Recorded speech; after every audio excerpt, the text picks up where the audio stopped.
Hola, estudiantes de quinto año. Eh, Bienvenidos a esta nueva clase virtual. Vamos a comenzar con los temas del segundo cuatrimestre.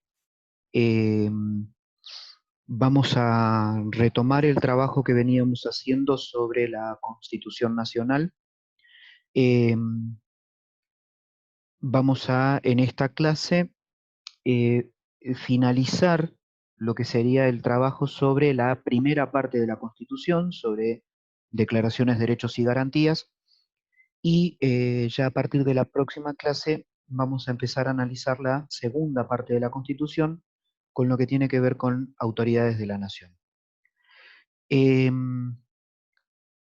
Lo que nos quedaría entonces trabajar son tres conceptos para cerrar esta primera parte, que es lo que se llaman límites constitucionales, deberes constitucionales y garantías constitucionales. En primer lugar, ¿de qué hablamos cuando hablamos de límites constitucionales? Nosotros tenemos que tener en cuenta que el ejercicio de nuestros derechos no es un ejercicio que es totalmente desbocado. No es que yo puedo ejercer los derechos eh, de una manera, digámoslo así, de una forma en la cual yo haga lo que quiera, ¿m? Y porque tengo el derecho de hacerlo.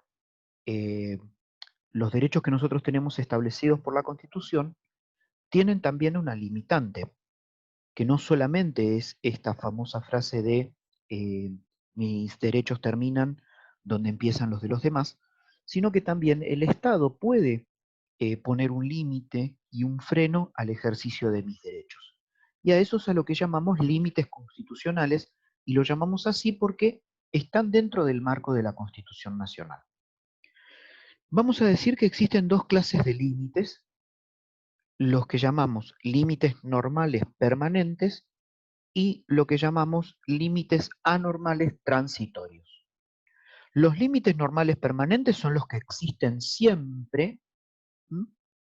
Y son, por ejemplo, los derechos establecidos en el articulado de la Constitución, como por ejemplo el artículo 14, que me dice que mis derechos son estos y no otros. ¿M? Y por lo tanto, esos son los derechos que yo tengo que ejercer y poder ejercer.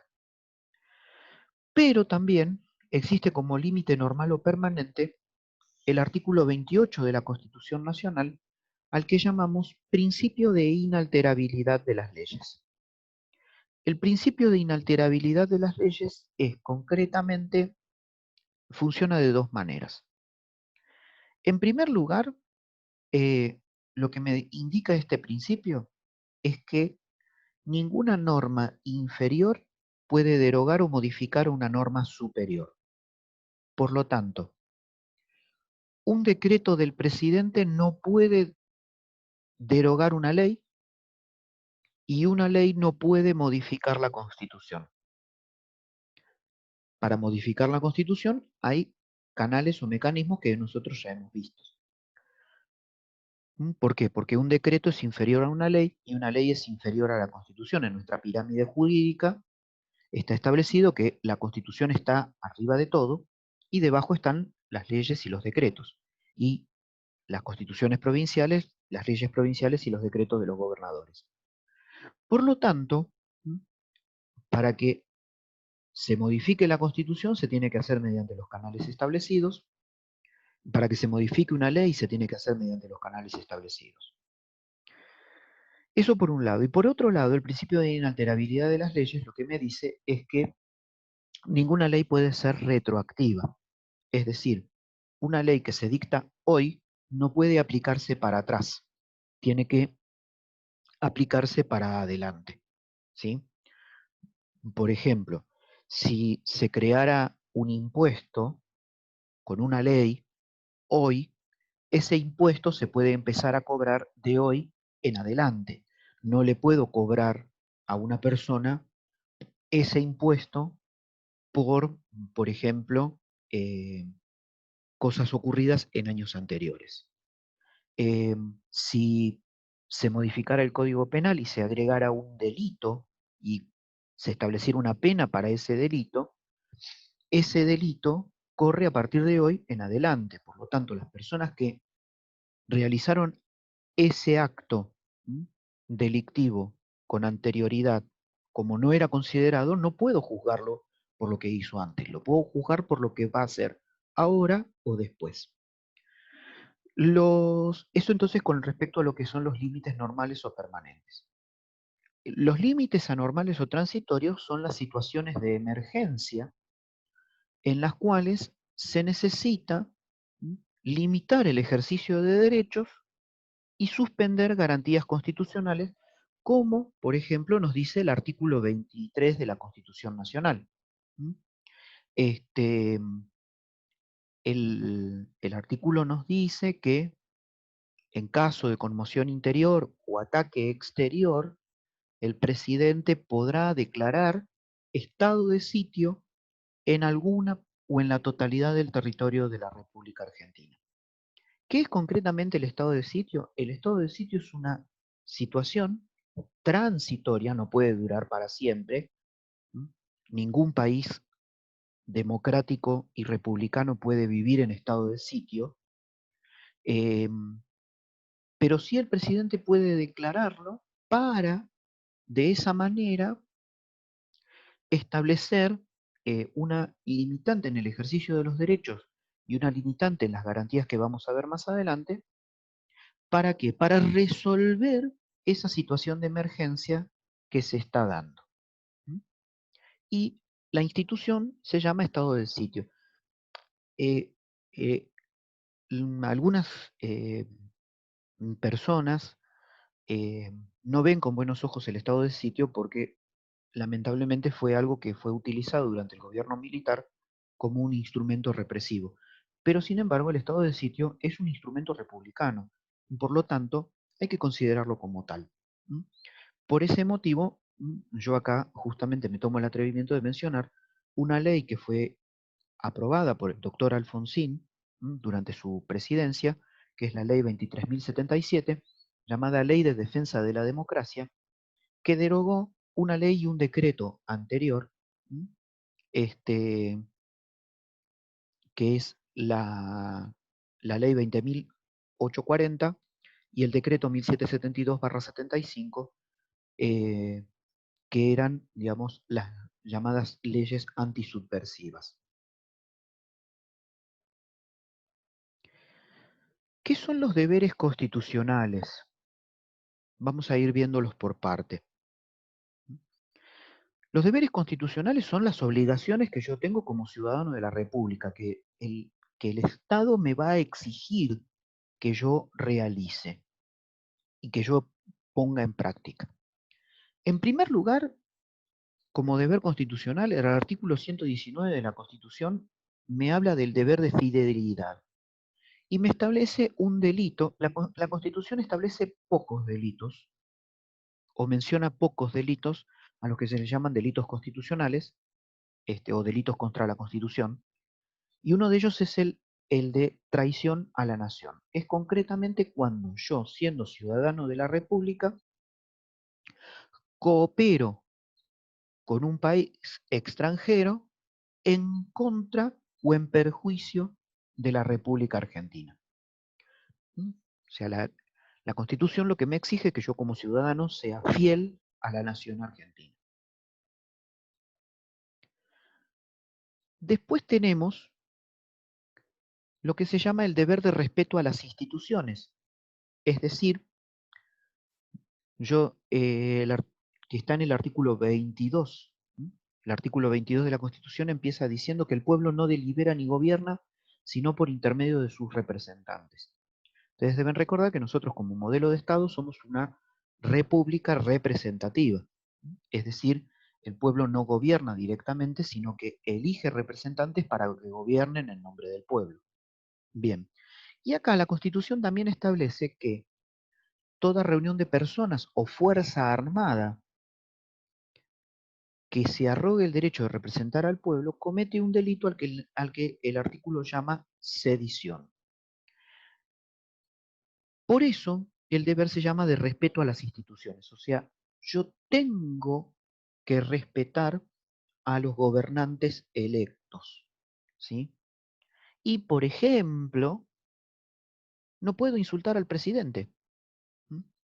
No lo puedo insultar. O sea, puedo estar enojado con el presidente porque no me gusta cómo está gobernando, pero no lo puedo insultar porque sería un delito, porque estaría faltando el respeto a las instituciones. Porque el presidente, por más de que sea una persona, es una institución de la República. Y intentar rebelarme contra la autoridad de ese gobernante es delito de sedición.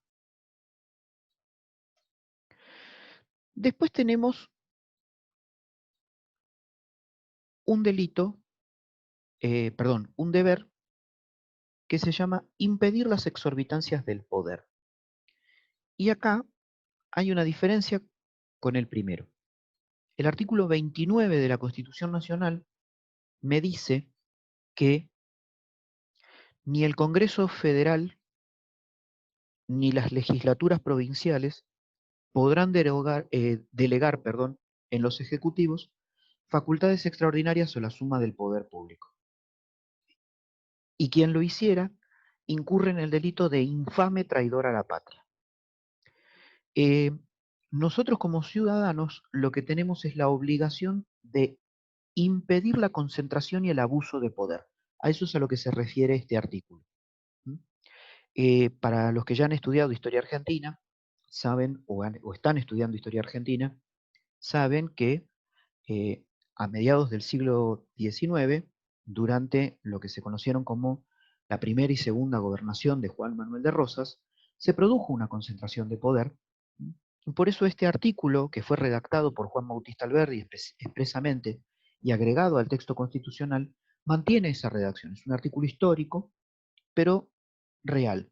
Y entonces habla de impedir las facultades extraordinarias o la suma del poder público, que fueron atribuciones que se le dieron a Rosas durante sus gobiernos, en donde había concentración de poder. En el primer caso, las facultades extraordinarias, se concentraban las funciones ejecutivas y legislativas, y en el caso de la suma del poder público, se concentraban las facultades ejecutivas, legislativas y judiciales. Eh, Eso fue considerado por Alberdi y por, digamos, los redactores del texto constitucional como algo que había que impedir y no permitir que volviera a ocurrir en la República Argentina. Bien, es importante entonces tener en cuenta esto porque esto quiere decir que si un Congreso le transfiriera facultades legislativas al presidente, estaría incurriendo en este delito. Y después tenemos lo que se llaman deberes de prestación, que son básicamente dos y que están, yo me acabo de dar cuenta que en el PowerPoint no lo puse, así que les pido disculpas, están en el artículo 16 de la Constitución Nacional. El artículo 16 establece dos cuestiones. La primera es lo que se llama la igualdad ante la ley. Todos los ciudadanos son iguales, por lo tanto, le caben los mismos derechos y las mismas obligaciones. Y como parte de estas obligaciones, el mismo artículo nos dice que la igualdad es la base del impuesto y de las cargas públicas. Por lo tanto, los deberes de prestación son dos: los servicios personales y lo que se llaman deberes patrimoniales. Los servicios personales son las cargas públicas y los deberes patrimoniales son pagar impuestos. Por lo tanto, es una obligación en la República Argentina pagar los impuestos para que con ese dinero el gobierno lleve adelante sus políticas y, por ejemplo, yo pago impuestos para que haya buenos edificios escolares, buenas escuelas, buena educación, por ejemplo. Las cargas públicas son concretamente obligaciones que el Estado me puede requerir, en donde me solicita de manera obligatoria, o se me solicita de manera compulsiva, que realice una prestación al Estado. Entonces, por ejemplo, era una carga pública, porque ahora desapareció, cuando a los varones se nos sorteaba para hacer el servicio militar obligatorio. Probablemente los padres o los abuelos de ustedes se acuerden de esta situación. Es una carga pública cuando se me requiere como autoridad de mesa en una elección, entonces me llega un telegrama para convocarme como presidente de mesa. Es una carga pública cuando la policía me requiere en la vía pública que realice, que intervenga como testigo de un procedimiento policial, ¿m? Para certificar que ese procedimiento policial esté correctamente realizado. Será, porque todavía no lo es en algunos lugares de nuestro país, por eso digo será, una carga pública cuando se me convoque para ser jurado en un juicio. Digo esto porque el juicio por jurados es algo que está en nuestra Constitución, pero lamentablemente desde que se sancionó la Constitución ha tenido dificultades para implementárselo y hoy solamente algunas provincias llevan adelante juicios por jurado y la Justicia Nacional Federal no hace juicios por jurados todavía. Con lo cual es una deuda pendiente de la República y de la democracia, pero desde hace prácticamente desde que se sancionó la Constitución. Pero si en algún momento nuestra provincia aprobara la ley de juicios por jurados, yo podría ser convocado para ser jurado en un juicio. Bien, por último, el último deber que nos requiere la Constitución es el artículo 21, perdón, que me dice que es responsabilidad de todos los ciudadanos armarse en defensa de la patria y de esta Constitución, dice el artículo. Con lo cual, es una obligación para nosotros el deber de defensa del país en caso de una agresión o ataque externo. Bien, hasta aquí con respecto a lo que son límites y deberes constitucionales. Vamos a lo que son las garantías constitucionales. Las garantías son mecanismos de protección, ¿sí? Este, y eso significa que todos nosotros como ciudadanos tenemos los mismos mecanismos o gozamos de los mismos mecanismos de protección para nuestra persona, nuestra integridad física, nuestra identidad, nuestro paradero, etc. Bien, en primer lugar, la principal garantía, las garantías las podemos dividir en tres: individuales, procesales y jurisdiccionales. Ahora vamos a ver en qué consiste cada uno. Las garantías individuales tienen que ver básicamente con los principios de igualdad que están en los artículos 15, 16, 17 y 19 y 20, perdón, de la Constitución Nacional. Eh, entonces, en esos artículos encontramos lo que llamamos la igualdad ante la ley, la igualdad civil, o sea, todos somos ciudadanos y todos tenemos los mismos derechos, la igualdad para los extranjeros que está en el artículo 20, o sea, que una persona extranjera que llega a nuestro país, esto ya lo hemos visto, nuestro país es un país de fronteras abiertas, recuerden el principio constitucional que está en el preámbulo, para todos los hombres del mundo que quieran habitar el suelo argentino, invocando la protección de Dios, fuente de toda razón y justicia. Entonces, una persona que llega a nuestro país y es extranjera, pasado 2 años de manera ininterrumpida, se convierte en un extranjero residente y sin optar por la nacionalidad argentina, puede gozar de derechos. ¿Sí? Tendrá derechos civiles, económicos, sociales. Los únicos derechos que no podrá ejercer son los derechos políticos. En algunas excepciones se le permite a los extranjeros residentes votar, como por ejemplo en nuestra provincia, que se les permite votar para elegir autoridades municipales, intendentes y concejales. Hay igualdad de oportunidades. Eso tiene que ver con poder tener los mismos derechos y accesos, acceso a la educación, acceso a la salud, igualdad de oportunidad ante un contrato laboral, ¿sí? O sea, se supone que una persona para ser contratada no tiene que haber privilegios, tiene que ser elegida porque es la más idónea para hacer ese trabajo. Hay igualdad ante la administración pública. Hay igualdad de oportunidades, también tiene que ver con el artículo 17 de nuestra Constitución, que nos habla del acceso a la propiedad.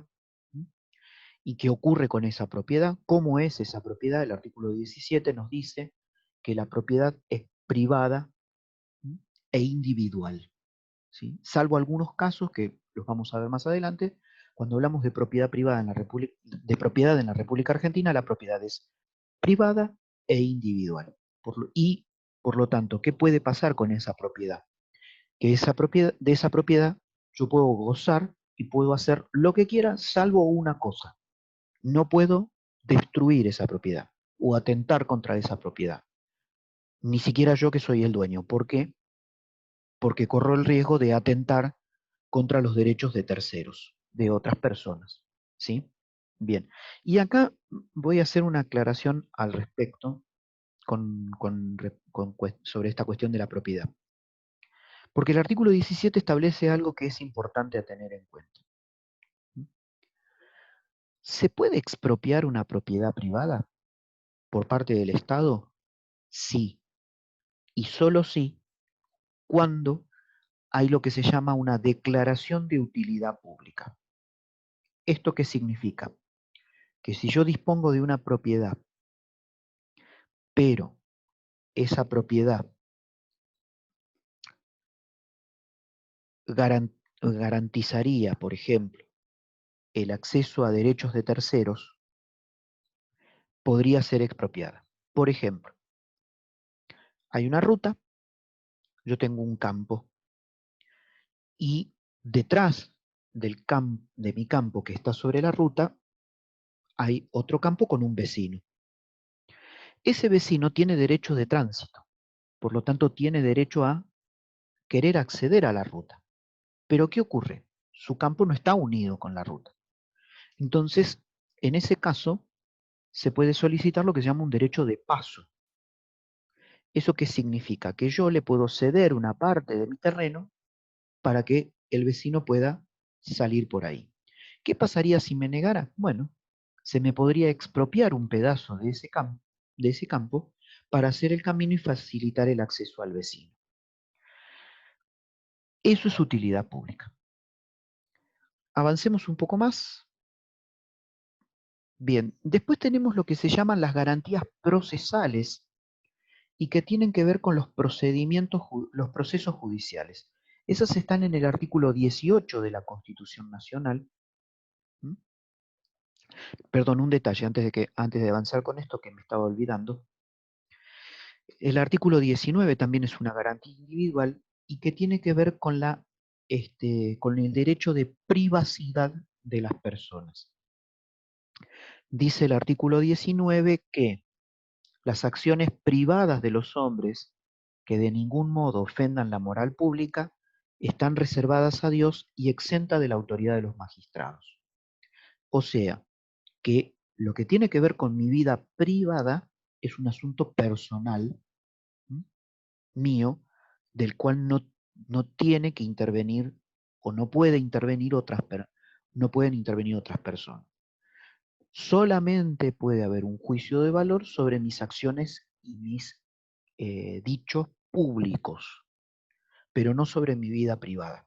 Por ese motivo es que existen, por ejemplo, delitos como la calumnia, la injuria o la difamación. ¿Mm? Bien, esto quería dejarlo claro porque me estaba olvidando, era una de las garantías individuales que existen. Bien, avancemos entonces ahora con las garantías procesales. Las garantías procesales, básicamente, para entender cómo funcionan, las vamos a enumerar de la siguiente manera. Están todas en el artículo 18. Yo acá hice un esquema con algunas para que las tengamos en cuenta. En primer lugar, ¿qué ocurre cuando una persona es acusada de un delito, de cometer un delito? Bien, en primer lugar existe lo que se llama la presunción de inocencia. ¿Mm? Toda persona es inocente hasta que se demuestre lo contrario. Por lo tanto, es responsabilidad de las autoridades judiciales demostrar la culpabilidad de esa persona, no de la persona. ¿Mm? La persona no tiene que demostrar que es inocente. Es la justicia la que tiene que demostrar que es culpable. Bien, con lo cual a esto se le agrega un principio que se llama principio de libertad corporal, y es que ninguna persona pueda ser detenida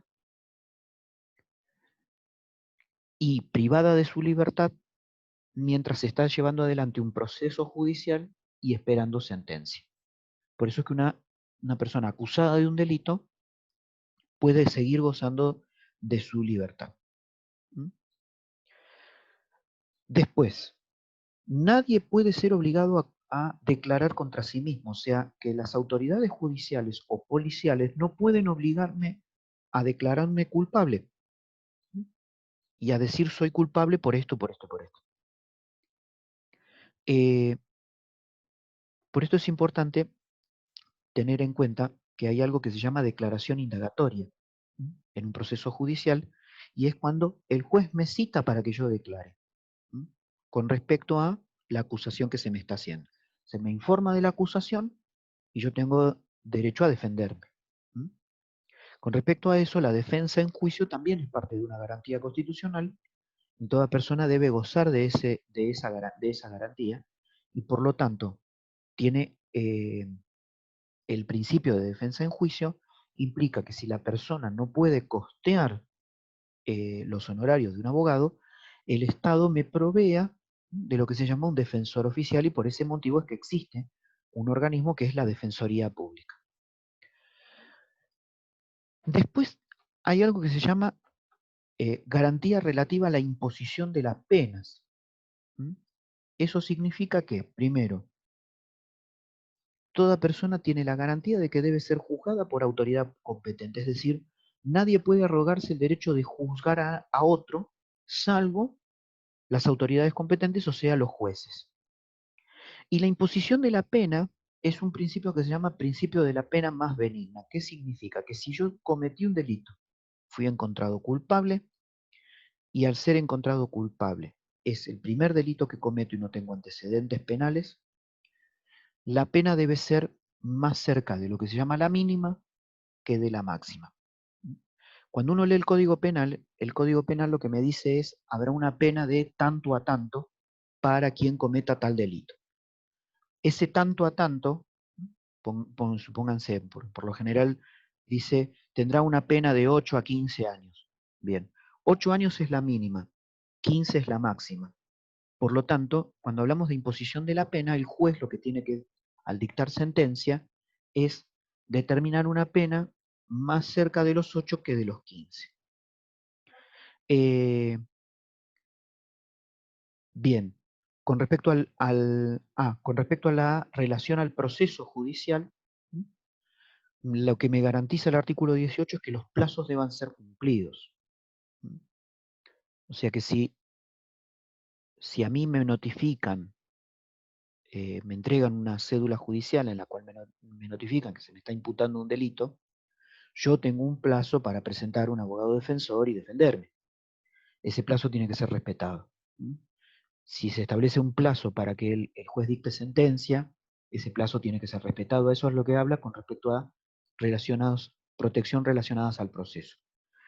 Y la protección relacionada a la ejecución de la pena, dice el artículo 18 que las cárceles deben ser sanas y limpias para la resocialización de los reos y no para su tormento. Eh, Eso tiene que ver con respecto a la ejecución de la pena. O sea, se supone que la institución carcelaria no está pensada como algo represivo, sino como un mecanismo de resocialización. El artículo 18 prohíbe la pena de muerte y prohíbe el azote, tormentos o tratos crueles a los reos. Bien, por último tenemos lo que se llaman las garantías jurisdiccionales, que tienen que ver con la tutela judicial sumaria en diferentes procedimientos y tienen que ver con mecanismos de protección de las personas. Estas están en el artículo 43 de la Constitución Nacional, fueron agregadas con la reforma de 1994 y son concretamente tres: el amparo, el habeas corpus y el habeas data.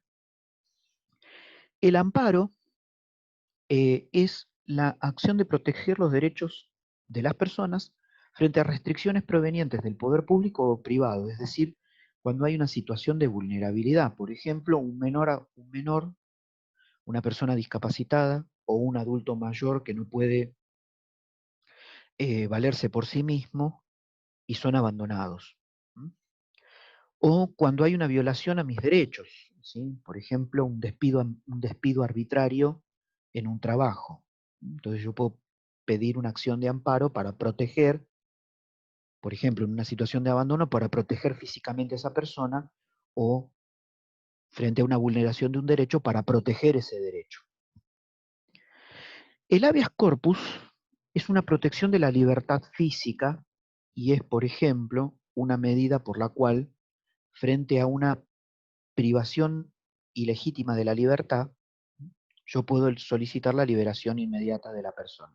Por ejemplo, un juez ordena la detención de alguien y no hay motivo para justificar la detención. Entonces, un abogado puede solicitar el habeas corpus para pedir la libertad de esa persona. El habeas corpus también puede ser utilizado como una protección frente a una situación de falta de paradero. Una persona desaparece y entonces se puede pedir un habeas corpus para averiguar dónde está. Y por último tenemos lo que se llama el habeas data, que tiene que ver con el secreto profesional y la libertad de información. ¿Sí? Entonces, por ejemplo, hay una ley vigente, además del habeas data, que se llama Ley de Acceso a la Información Pública. O sea, toda información que es pública es de libre acceso. Por lo tanto, si se me restringiera el acceso a esa información, por ejemplo, eh, quiero saber cuánto gana el presidente, por ejemplo. ¿Lo puedo saber? Sí. Ahora, ¿qué pasa si me niegan esa información? Bueno, yo puedo pedir una habeas data para que esa información me sea dada. ¿Mm? Con respecto al secreto profesional, el habeas data, ¿qué es lo que hace? Protege a aquellos profesionales eh, que trabajan con otras personas, trabajan en la atención de otras personas. Yo siempre pongo el mismo ejemplo, pero es muy gráfico y sirve para entenderlo. Una persona comete un delito. Mientras lo están investigando, él va a ver a un psicólogo, a su terapeuta, y le cuenta qué es lo que ocurrió, eh, por qué cometió ese delito y cómo lo cometió, etcétera, etcétera. Bien, ¿el psicólogo podría ser citado a declarar como testigo? No, salvo que su colegio de profesionales se lo permita y le diga qué es lo que puede revelar. Porque como lo que se lo contó en una sesión de terapia y es ejercicio de la profesión, entonces el psicólogo está protegido por el habeas data. Lo otro que está protegido por el habeas data es lo que se llama la fuente periodística. Cuando un periodista da a conocer una información y dice, altas fuentes del gobierno nos indicaron tal cosa, nadie puede obligar a ese periodista a revelar cuál fue su fuente, porque está protegido por el habeas data y podría automáticamente pedir una protección por parte del habeas data. Bien, con esto hemos terminado esta parte y terminamos de analizar la primera parte de la Constitución Nacional. El ejercicio que vamos a hacer ahora es una evaluación virtual. La evaluación ustedes la van a tener disponible en un Google Drive, donde donde van a poder descargar las consignas de la evaluación. Para aquellos que lo prefieran, la evaluación va a estar disponible para fotocopiar en la librería donde ustedes saben dejo siempre el material de la materia. ¿Mm? Bien, esto es todo por hoy y nos despedimos hasta la próxima.